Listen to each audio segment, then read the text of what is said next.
Argentina has long been entangled in the clutches of spiraling inflation, economic instability, and a series of boom and bust cycles that have eroded public trust and hope. For decades, inflation in the country has been more than just a financial problem.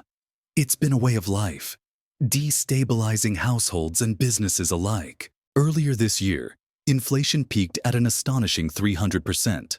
And although it eased to 193% by October compared to the same period a year earlier, Argentina still holds one of the highest inflation rates in the world.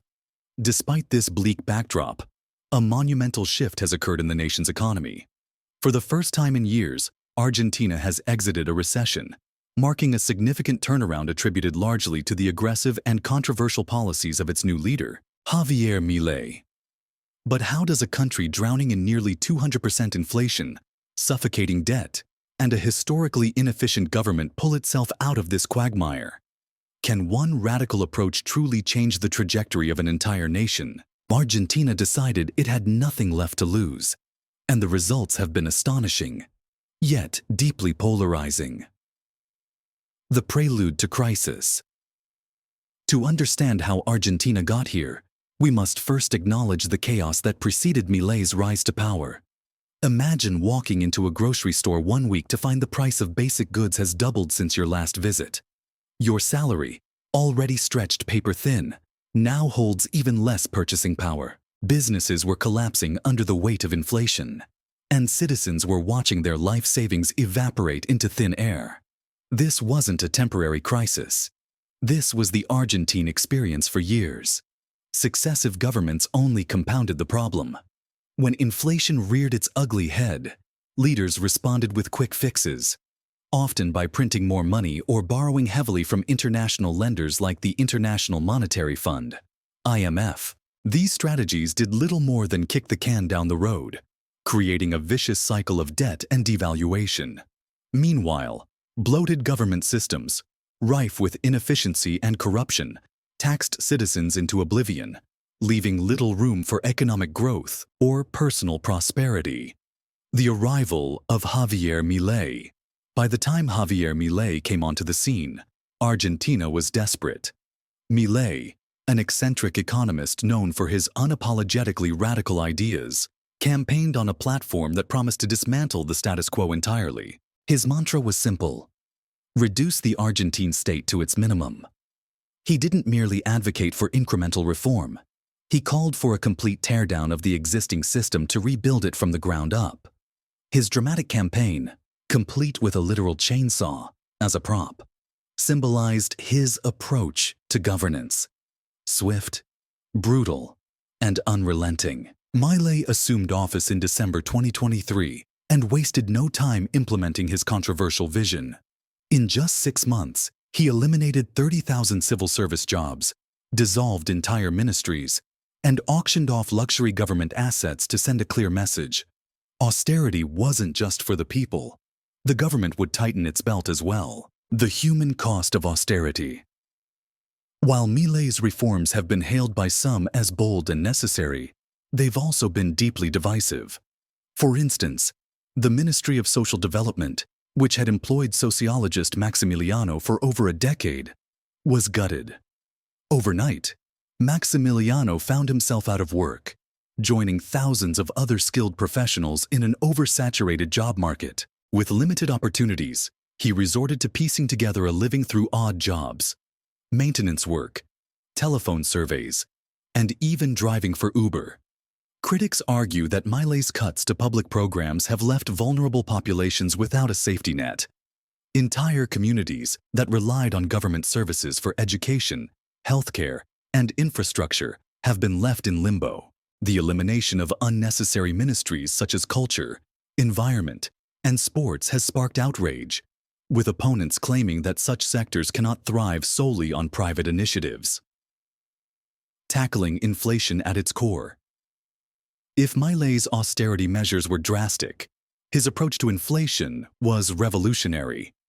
At its peak, inflation in Argentina had reached a staggering 200%, rendering the peso almost worthless. Milei identified 2 main culprits: government subsidies and unchecked money printing. For years, Argentina had been subsidizing essential services like electricity and public transportation, keeping prices artificially low. While this provided temporary relief for citizens, it drained the nation's finances. Milei cut these subsidies almost entirely, arguing that the country simply could not afford them. The immediate result was higher costs for consumers, but the move freed up billions of pesos, which Milei redirected towards stabilizing the economy. Next, Milei targeted the central bank's long-standing habit of printing money to cover budget deficits. He imposed strict fiscal discipline, tying government spending to actual revenue and ensuring that no pesos were printed without backing. This radical shift sent a clear message. Argentina would no longer live beyond its means. The results were striking. Monthly inflation dropped from a dizzying 133% to just 2.44%. For the first time in years, Argentinians began to believe that economic stability was within reach. The role of trade and foreign relations amid these sweeping reforms. Argentina's trade relationships played a crucial role in providing a financial cushion. Exports of agricultural goods, particularly soybeans and beef, have long been a lifeline for the country. China, one of Argentina's biggest trading partners, continued to buy these goods, offering a semblance of stability even as Western financial institutions imposed stringent austerity demands. This steady influx of foreign revenue helped Argentina shore up its foreign reserves, making Milei's radical reforms somewhat less precarious. Without this trade safety net, his cuts might have led to even more severe social and economic fallout. A global blueprint? Milei's approach has turned Argentina into an unexpected case study for other nations grappling with inefficiency and debt. Leaders around the world, from Vietnam to Europe, are watching closely. Even former U.S. President Donald Trump has praised Milei's methods, calling him a genius for his no-nonsense approach to governance. However, Milei's philosophy, if the system is broken, burn it down and start over, remains highly controversial. While some see it as a bold blueprint for cutting through bureaucracy, others warn that such extreme measures could leave nations even more vulnerable in the long term. The road ahead today.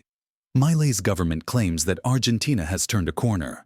The recession is officially over, and the economy has begun to grow. But the question remains, can these gains be sustained? Critics argue that while Milei's cuts have addressed some of the symptoms of Argentina's economic malaise, they have not tackled the root causes, such as systemic corruption and a lack of industrial diversification. Moreover, the social cost of Milei's reforms cannot be ignored. For thousands of Argentinians like Maximiliano, the pain of austerity is all too real. As the dust settles, it remains to be seen whether Milei's radical vision will lead to lasting prosperity, or merely another chapter in Argentina's long history of economic turbulence. What is clear, however, is that Milei has redefined what is possible in the realm of economic reform.